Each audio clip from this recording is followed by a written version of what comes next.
प्रिय विद्यार्थियों, मैं इंद्रलोक गुप्ता अपने YouTube चैनल पर आप सभी का स्वागत करता हूं। तो आज से हम लोग एक नया सीरीज़ लेकर आए हैं और उसमें पढ़ेंगे साइंस।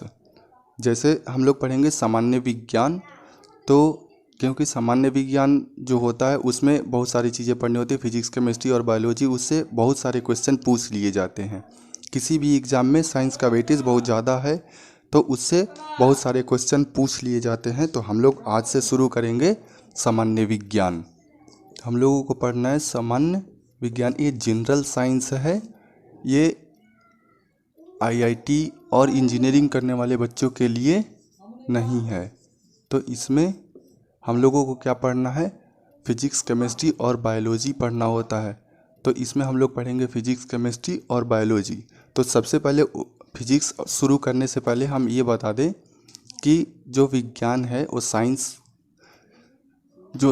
है। तो साइंस शब्द की उत्पत्ति लैटिन भाषा के साइंसिया से हुई है, जिसका अर्थ होता है टू नो।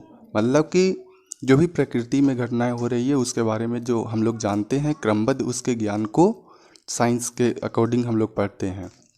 तो साइंस में हम लोग को अभी पढ़ना है फिजिक्स। बाकी जो बोल रहे हैं वो याद करते जाना है। तो साइंस में हम लोग शुरू करेंगे आज से फिजिक्स पढ़ना है। तो फिजिक्स शब्द की उत्पत्ति तो फ्यूसिस शब्द से हुई है। और इसमें जो साइंस में हम लोग को 3 सब्जेक्ट पढ़ना होता है। तो इसमें क्या पढ़ना है? फिजिक्स, केमिस्ट्री और बायोलॉजी। तो फिजिक्स और इसमें पढ़ना है केमिस्ट्री और बायोलॉजी पढ़ना है। तो फिजिक्स, इसमें पहले तो फिजिक्स शुरू करेंगे तो फिजिक्स के बारे में चर्चा ही होगी। केमिस्ट्री के बारे में बता दें, केमिस्ट्री का पिता कौन है? केमिस्ट्री का पिता लवाइजियर है। लवाइजियर को केमिस्ट्री का पिता कहा जाता है। और बायोलॉजी में क्या पढ़ना होता है? जैसे केमिस्ट्री में हम लोग को पढ़ना है छोटे छोटे कणों के बारे में, अणु, परमाणु, ये सब होता है, उसके बारे में हम लोग पढ़ेंगे। इलेक्ट्रॉन, प्रोटॉन, इन सब के बारे में पढ़ना और रिएक्शन पढ़ना होता है।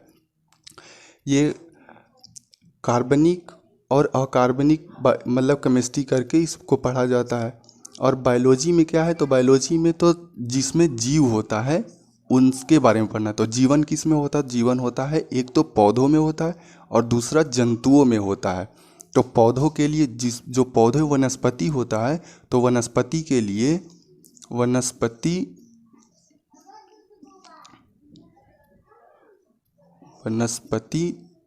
लिए एक अलग ही बायोलॉजी पढ़ते हैं। तो उसको कहते हैं बोटनी होता है। और एक होता है जंतुओं के लिए, क्योंकि वनस्पति और जंतु दोनों में जीवन होता है। तो जंतु के लिए पढ़ते हैं, वो जूलॉजी होता है। तो बॉटनी का जो पिता है वो थियोफ्रिस्टस है। और जूलॉजी का पिता जो है वो अरस्तु हैं, जिनको एरिस्टोटल कहा जाता है।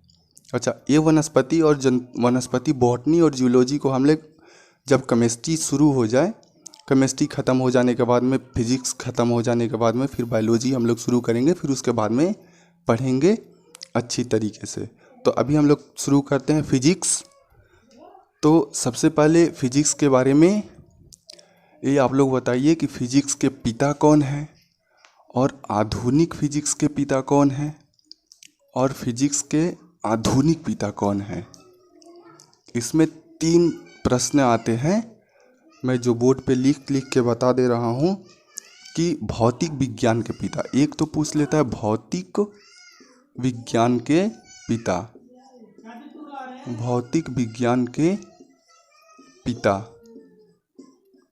और दूसरा पूछता है आधुनिक भौतिक विज्ञान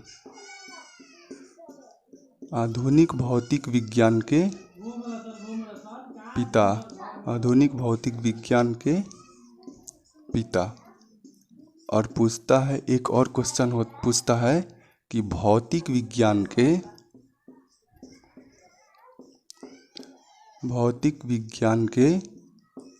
आधुनिक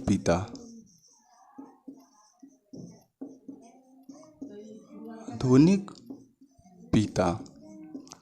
ये 3 प्रश्न लिखे हुए हैं बोर्ड पर। भौतिक विज्ञान के पिता, आधुनिक भौतिक विज्ञान के पिता और भौतिक विज्ञान के आधुनिक पिता। तो तीनों का आंसर सोच समझ कर देना है, क्योंकि एग्ज़ाम में यही पूछ लेता है, फिर इधर उधर हो जाएगा, फिर लगेगा कि यार यार ये तो सही करके आए थे, गलत हो गया। तो भौतिक विज्ञान के पिता कौन है? Sir Isaac Newton. तो ये न्यूटन है। और आधुनिक भौतिक विज्ञान के पिता कौन है? तो आधुनिक भौतिक विज्ञान के पिता हैं गैलीलियो गैलीलियाई। गैलीलियो गैलीलियाई। गैलीलियो गैलीलियाई। और भौतिक विज्ञान के आधुनिक पिता कौन है? तो ये हैं अल्बर्ट आइंस्टीन। आइंस्टीन है। अच्छा, तो जो न्यूटन है, न्यूटन के बारे में कुछ बात कर लेते हैं, क्योंकि न्यूटन जो न्यूटन है भौतिक विज्ञान के पिता हैं, तो इनके बारे में कुछ बात कर लेते हैं। और इनके बारे में भी सब लोगों के बारे में थोड़ी थोड़ी चर्चा कर लेते हैं। तो न्यूटन का योगदान फिजिक्स में क्या है? तो न्यूटन ने सबसे पहले, न्यूटन का 2 बुक है, बुक के बारे में पढ़ लेते हैं कि न्यूटन का जो बुक है उसके बारे में पढ़ते। तो इनका 2 बुक है। एक तो है प्रिंसिपिया इनका बुक का नाम है। और दूसरा बुक क्या है? तो दूसरा बुक इनका है ऑप्टिक्स।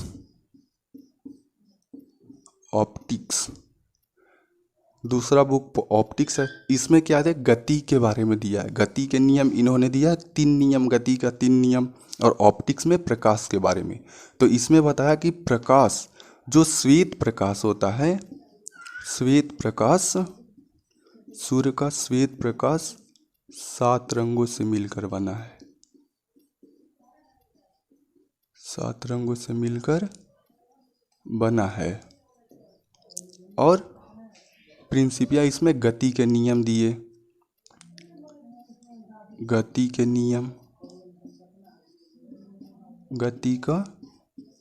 नियम इन्होंने दिया। गति के 3 नियम दिए, फर्स्ट, सेकंड और थर्ड। अच्छा, और श्वेत प्रकाश 7 रंगों से मिलकर बना। और क्या क्या इन्होंने बताया? तो प्रकाश कणों से मिलकर बना है, अर्थात प्रकाश का कणिका सिद्धांत।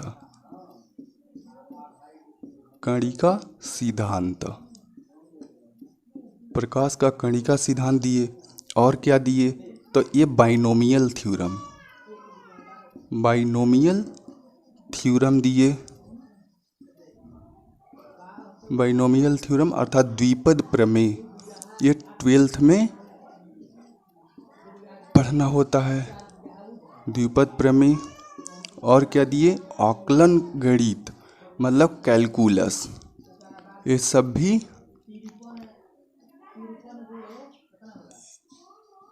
कैलकुलस, ये सब। और इन्होंने रिफ्लेक्टिंग टेलीस्कोप का निर्माण किया। रिफ्लेक्टिंग टेलीस्कोप बनाया। इतना इनका योगदान है फिजिक्स में। अच्छा, और क्या दिए? तो और यहाँ पे मैं लिख देता हूँ कि गुरुत्वाकर्षण का सार्वत्रिक सिद्धांत, मतलब ग्रेविटेशनल थ्योरी।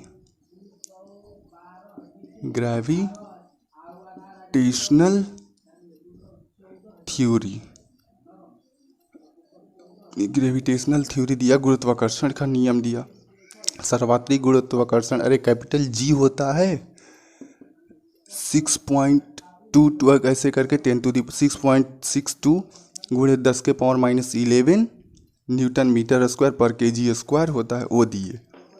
इतना न्यूटन के बारे में जान लेना है।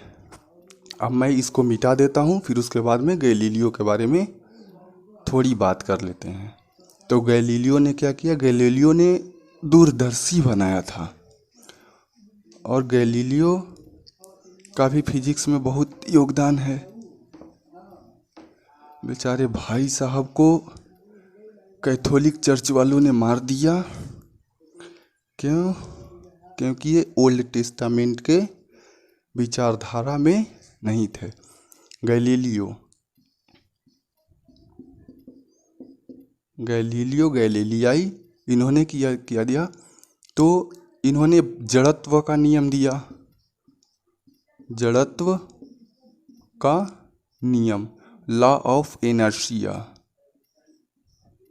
लॉ ऑफ इनर्शिया इसमें यही बताता है कि अगर कोई वस्तु गति में है तो गति में रहेगी और विराम में है तो विराम में ही रहेगी, जब तक उस पर कोई बाह्य असंतुलित बल ना लगाया जाए।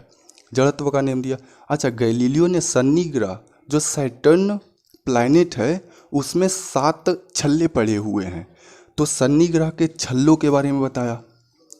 इन्होंने एक टेलीस्कोप बनाया था, मैं लिख देता हूँ, इन्होंने एक टेलीस्कोप बनाया जिसको गैलीलियो टेलीस्कोप के नाम से जानते हैं। टेलीस्कोप बनाया और इसी टेलीस्कोप की सहायता से इन्होंने शनि के छल्ले, शनि ग्रह के छल्लों के बारे में बताया। और क्या बताया, तो जो बृहस्पति ग्रह है, जुपिटर बृहस्पति ग्रह है, बृहस्पति ग्रह के उपग्रह, बृहस्पति के उपग्रह को देखकर बताया। उपग्रह कौन है, तो गैनीमेड, आयो, यूरोपा और कैलिस्टो।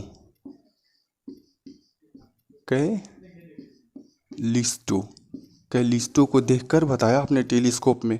अच्छा, और इन्होंने क्या किया, तो इन्होंने जो कोपरनिकस ने अपना सिद्धांत दिया था, कोपरनिकस ने सौरमंडल की खोज की, तो उन्होंने ये बताया था कि जैसे ये पूरा ब्रह्मांड है, ब्रह्मांड को यहाँ से मान लेते हैं कि ये ब्रह्मांड है इतना दूर में, तो यहाँ पे सेंटर में सूरज है, सन यहाँ पर है, और बाकी सारे ग्रह सूर्य की परिक्रमा कर रहे हैं, ये इन्होंने बताया। और जो रोमन थे, चर्च कैथोलिक वाले, इनका पूरे विश्व, पहले पूरे यूरोप में इनका शासन था, तो ये लोग ओल्ड टेस्टामेंट के मानने वाले थे। तो इन लोगों ने, जब गैलीलियो ने ऐसा कहा कि पहले वो लोग क्या मानते थे कि पृथ्वी सेंटर में है, यहाँ पर है अर्थ और यहाँ पर अर्थ और बाकी सब इसके चक्कर लगा रहे हैं, मतलब सेंटर में कौन था, अर्थ था।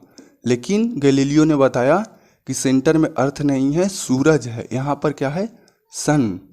तो रोमनों ने क्या किया, मतलब कैथोलिक चर्च वालों ने इनको फांसी दे दिया। बताओ, इतना बैल था सब, बेचारे भाई साहब को फांसी दे दिया, कितने अच्छे बात बता रहे थे।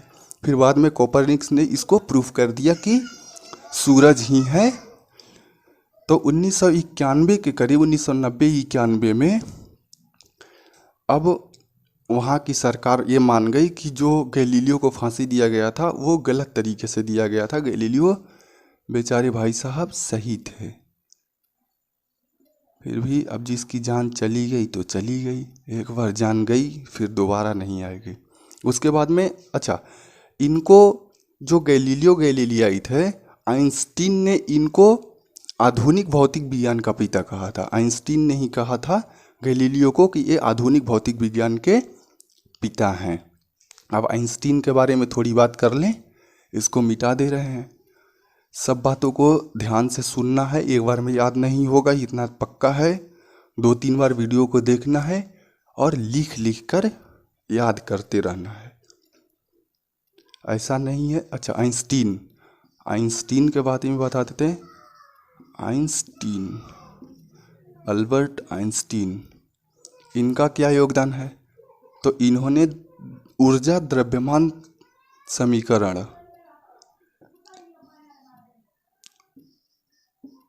ऊर्जा द्रव्यमान समीकरण दिया, ऊर्जा द्रव्यमान समीकरण दिया। अर्थात इन्होंने क्या दिया, ऊर्जा द्रव्यमान समीकरण में E बराबर mc स्क्वायर, E बराबर mc स्क्वायर ऊर्जा द्रव्यमान समीकरण आइंस्टीन दिए। और दूसरा में क्या दिए, तो फोटो इलेक्ट्रिक इफेक्ट, प्रकाश वैद्युत प्रभाव, वैद्युत प्रभाव के बारे में बताए। अच्छा, प्रकाश वैद्युत प्रभाव में क्या बताए कि जैसे ये बोर्ड है, यहाँ पर ये ब्लैक बोर्ड है, यहाँ पर अगर कोई प्रकाश पड़ेगी और लगातार पड़ती रहेगी तो ये गर्म हो जाएगा और यहाँ से इलेक्ट्रॉन का एमिशन होगा, मतलब यहाँ से इलेक्ट्रॉन बाहर निकलेगा। ये कौन सी बड़ी बात बता दी है।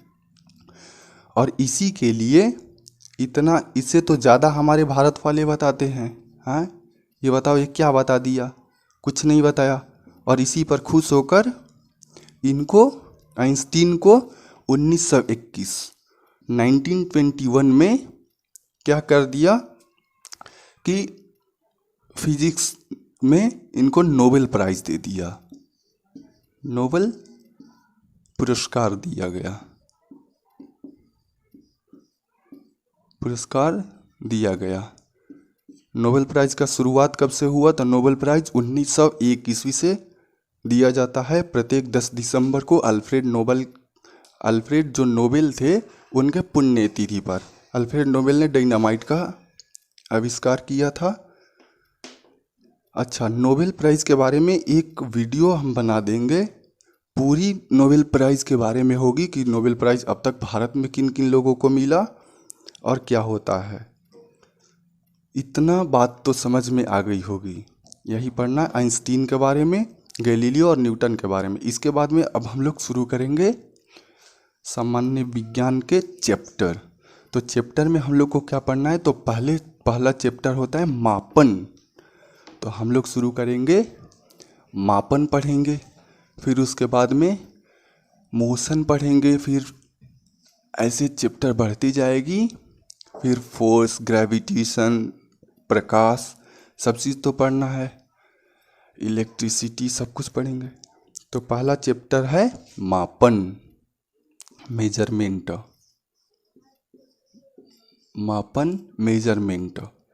तो सबसे इसमें क्या है, जो मेजरमेंट है इसमें सबसे तो पहली ये बात है कि मापन में जो भी चीज़ है, जो चीज़ें मापने योग्य है, जिनको माप सकते हैं, वो भौतिक राशि कहलाता है।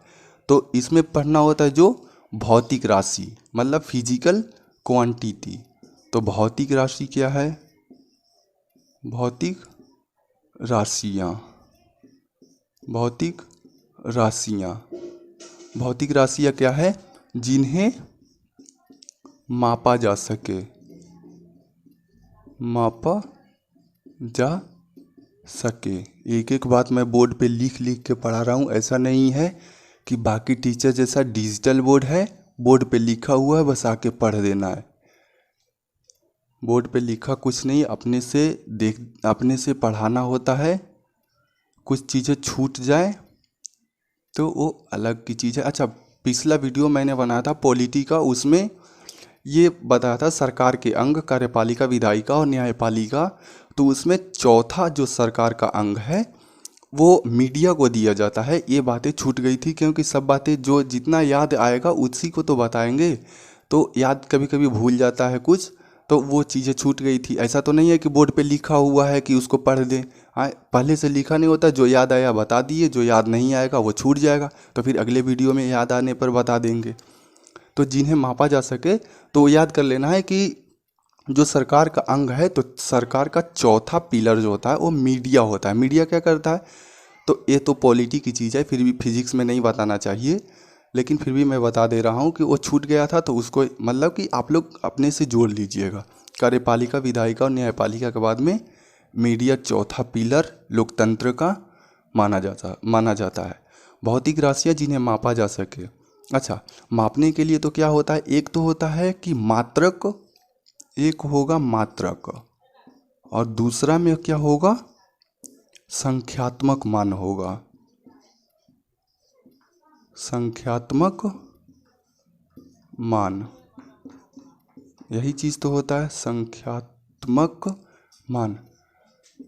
मात्रक में तो क्या होता है, जैसे सेकंड के लिए एस प्रयोग किए तो इसमें मात्राएं होती है, मतलब इस सिंबल होता है, इसमें क्या होता है, तो सिंबल होता है।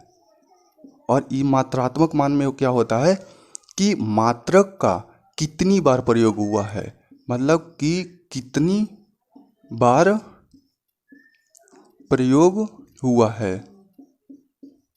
कितनी बार प्रयोग हुआ है।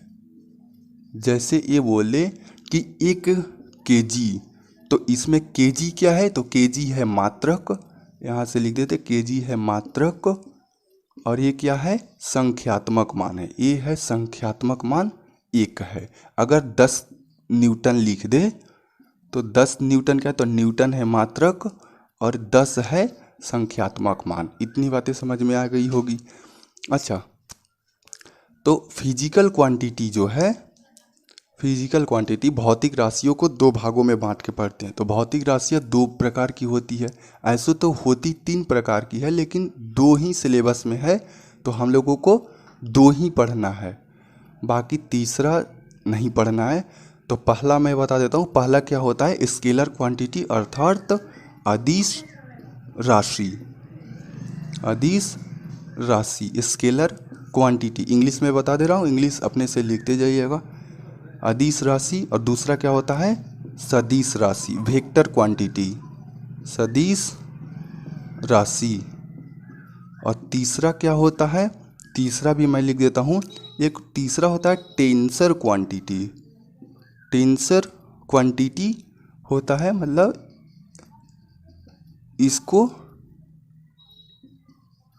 इसको हम लोग के सिलेबस में ये नहीं है।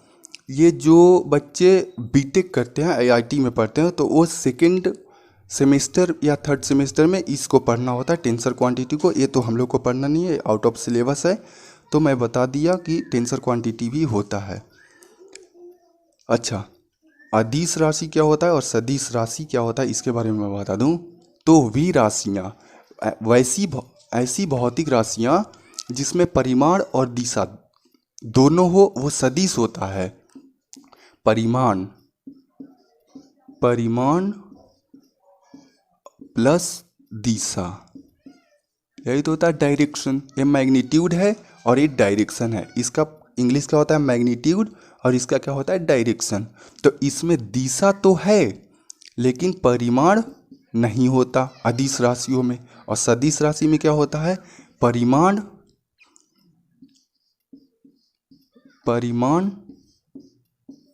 भी होता है और प्लस में डायरेक्शन भी इसमें होता है। इतनी बातें समझ में आ गई होगी। तो सदिश राशि और अदिश राशि ये समझ में आ गई। तो मैं इसमें जैसे कुछ क्वेश्चन पूछ देता है कि 4 ऑप्शन देगा, रेलवे के एग्जाम में पूछता है ज़्यादा, क्योंकि रेलवे में एनटीपीसी जो होता है उसमें साइंस पूछता है, तो रेलवे में पूछता है, या कांस्टेबल का एग्जाम होता है ग्रुप डी, इस सब में पूछ लेता है।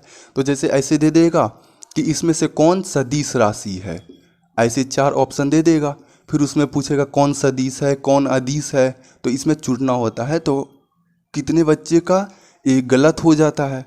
तो मैं अदिश राशि के बारे में बता दे रहा हूँ, फिर उसके बाद में जो बचेगा वो सब सदिश राशि होगी। तो मैं इतना बोर्ड से मिटा दे रहा हूँ, और अदिश राशि जितने हैं मैं उनको लिख दे रहा हूँ, बाकी जो बचेगा वो सदिश राशि बच जाएगा। तो बाकी जो उसमें लिस्ट में नहीं आएगा वो सभी सदिश राशि के कैटेगरी में आएगा, उसको याद ही नहीं करना है। बाकी तुक्का भी लगा के एग्ज़ाम क्वालिफाई करना पड़ता है, तुक्का लगाना बहुत ज़रूरी है। जो बच्चे बोलते हैं कि तुक्का नहीं लगाया जाता वो एकदम से बैल हैं। और ध्यान से सुन लें कि तुक्का लगाना होता है, लेकिन तुक्का आंख बंद करके नहीं लगाया जाता। जैसे मैं बता दूँ, तुक्का लगाने के लिए भी मैं बता दूंगा कि कैसे तुक्का लगाया जाता है। अच्छा, अदिश राशि जो स्केलर क्वांटिटी है, इसको याद करने का एक सूत्र है। सूत्र क्या है, तो ये लिखना है उसका दाल, MSc से आता है। इतना ही याद करना है, और ये टोटल है अदिश राशियों का लिस्ट। तो अब इसको हम बता दे रहे हैं, इधर से पीछे से बता दें। ता से क्या होता है तो ताप, आ से क्या होता है आयतन, उसके बाद में सी से क्या होता है करेंट, करेंट अर्थात धारा, विद्युत धारा, विद्युत धारा। उसके बाद में एस से क्या होता है स्पीड, और एम से क्या होता है मास, MASS मास होता है। ये द्रव्यमान है, और ये क्या है स्पीड क्या है तो ये चाल है, दूरी बराबर चाल गुणे समय, ये सब तो पढ़ना है मैथ में। अच्छा, ये द्रव्यमान, और ल से क्या है तो ल से है लंबाई, लंबाई, और द से क्या है तो ये होता है दाब,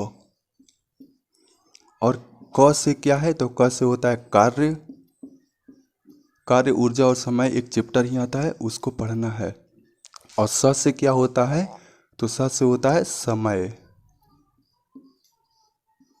और ऊ से क्या होता है तो ऊ से ऊर्जा भी होता है, और प्लस में ऊष्मा भी होता है।